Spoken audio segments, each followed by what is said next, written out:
Bien-aimés dans le Seigneur, bonjour. Réveillons-nous et commençons une journée avec la méditation. Méditons ensemble est un programme journalier qui nous donne l'occasion de sonder les Écritures, de méditer la parole de Dieu et donner un sens spécial pour notre journée.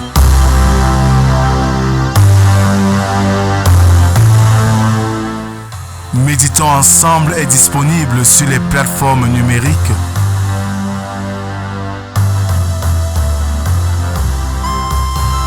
Pour vos sujets de prière, contactez la production au 237 6 91 28 29 85 via WhatsApp. Alors, bien-aimés dans le Seigneur, nous sommes aujourd'hui le mercredi 21 août 2024. Sigmund Freud disait ceci en son temps. La conscience est la conséquence du renoncement aux pulsions. Ouvrons nos cantiques sur les ailes de la foi, numéro 268, à travers la porte, 3e strophe.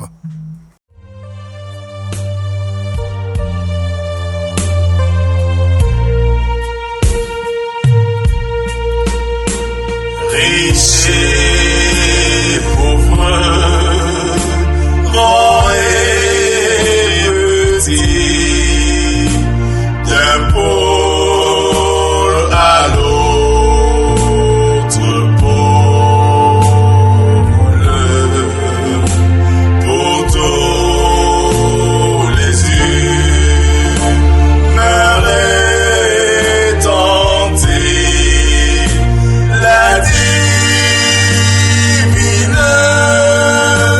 parole, amour insondable, la foi, la porte est ouverte pour moi. Pour moi,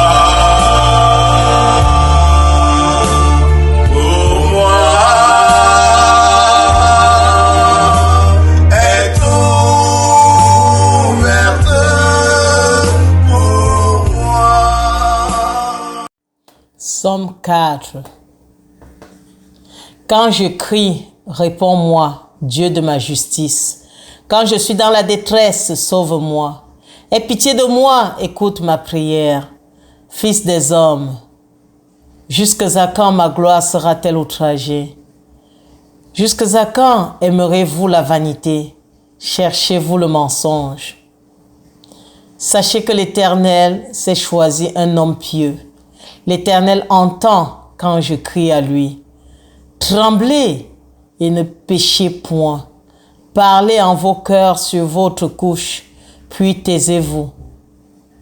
Offrez des sacrifices de justice et confiez-vous à l'Éternel. Plusieurs disent, qui nous fera voir le bonheur? Fais lever sur nous la lumière de ta face, ô Éternel. Tu mets dans mon cœur plus de joie qu'ils n'en ont, quand abondent leur froment et leur mou. Je me couche et je m'endors en paix, car toi seul, ô Éternel, tu me donnes la sécurité dans ma demeure. Amen. Seigneur, nos vies dépendent de toi. Nous nous jetons à tes pieds. Nous nous laissons, Seigneur, transformer par ta parole, qui est même notre balise et notre boussole, afin que nos vies te plaisent et que nous soyons dignes d'être appelés tes enfants. Viens, Seigneur, parle. Nous t'écoutons. Amen.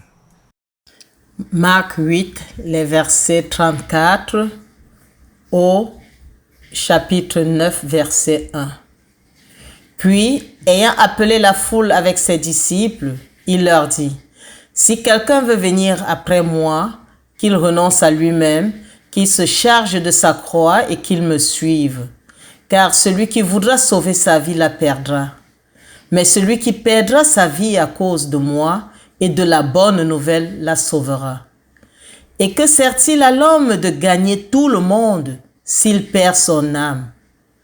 Que donnerait un homme en échange de son âme?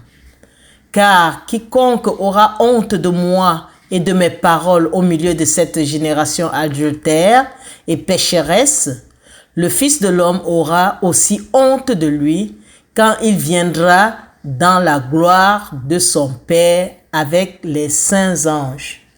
Il a dit encore, je vous le dis en vérité, quelques-uns de ceux qui sont ici ne mourront point, qu'ils n'aient vu le royaume de Dieu venir avec puissance. Amen. Bien-aimés dans le Seigneur, hier, Jésus insistait sur le fait qu'il devait souffrir, mourir et ressusciter. Ce matin, il ajoute que le disciple doit renoncer à lui-même, se charger de sa croix et le suivre. Pour une oreille du premier siècle, ce discours était choquant. Se charger de sa croix ne signifiait pas accepter une rage de dents, la perte d'un emploi ou une infirmité personnelle. Le crucifixion était la plus barbare des formes romaines d'exécution, si bien qu'on ne la mentionnait pas en noble compagnie. Le criminel condamné se chargeait de sa croix. Il portait lui-même l'apôtre jusqu'au lieu d'exécution. Si tel était le sort du condamné, il n'y avait aucun espoir pour lui. Il allait à la rencontre d'une mort ignominieuse et atroce. C'est bien le langage qu'emploie Jésus, bien-aimé.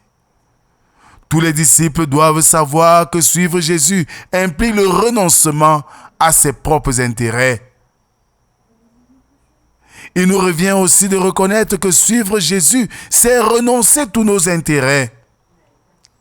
Mais que faire dans une communauté, dans un peuple où l'égoïsme, j'en arrive, est au centre de nos regards? Oui, il faut se dépouiller de ses intérêts pour s'occuper de tout cœur des siens. Cette terminologie n'est cependant pas une invitation à du masochisme spirituel. Au contraire, Jésus invite à la vie et à l'abondance. En effet, selon une loi infaillible du royaume, la défense de ses propres intérêts aboutit à la mort, alors que celui qui perdra sa vie à cause de moi et de l'évangile la sauvera.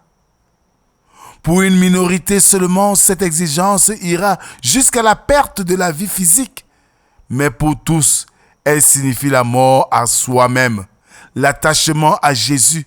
Cette démarche induit également la confession joyeuse du nom de Jésus, le refus d'avoir honte de sa personne et de ses paroles dans cette génération adultère et pécheresse. Écoutons Jésus dire à ses disciples, écoutons Jésus dire à ses disciples, si quelqu'un veut me suivre, qu'il renonce à lui-même, qu'il se charge de sa croix et qu'il vienne après moi. Car celui qui voudra sauver sa vie la perdra, mais celui qui la perdra à cause de moi la trouvera. Amen. Merci Seigneur pour cette autre occasion que tu nous donnes ce matin de comprendre que nous ne vivons pas pour nous, mais nous vivons pour notre Seigneur. Et nous devons nous dépouiller de nos suffisances pour nous humilier devant le Dieu de nos vies. Ce n'est qu'en cela que nous trouverons le bonheur véritable qui vient de toi. Donne-nous, Seigneur, de nous écarter des voies de ce monde qui nous mènent à la perdition. Donne-nous, Seigneur, d'être des modèles dans une société qui se meurt. Éclaire-nous, Seigneur, partout où nous sommes. Voici une journée nouvelle avec ses défis. Que ton esprit nous accompagne, nous guide. Et qu'au thème de la journée, que nous puissions dire avec joie, le Seigneur a fait pour nous de grandes choses. C'est au nom de Jésus-Christ, ton Fils, que nous t'avons ainsi prié, lui qui nous a appris à te dire, notre Père qui es aux cieux, que ton nom soit sanctifié, que ton règne vienne, que ta volonté soit faite sur la terre comme au ciel. Donne-nous aujourd'hui notre pain de ce jour. Pardonne nos offenses, comme nous pardonnons aussi à ceux qui nous ont offensés. Ne nous soumets pas en tentation, mais délivre-nous du mal, car c'est à toi qu'appartiennent le règne, la puissance et la gloire pour les siècles des siècles. Amen. Que le Seigneur Dieu Tout-Puissant, qui nous invite à nous dépouiller de nos suffisances, parce que si il est notre priorité, nous sommes d'office vainqueurs. Laissons-nous donc guider par lui et loin des distractions de ce monde, et nous aurons le bonheur. Que la grâce, la paix et l'amour de Dieu soient et demeurent sur chacun d'entre nous, au nom du Père, du Fils et du Saint-Esprit. Amen. Excellente journée à tous et à demain si Dieu le veut. Shalom, shalom, shalom.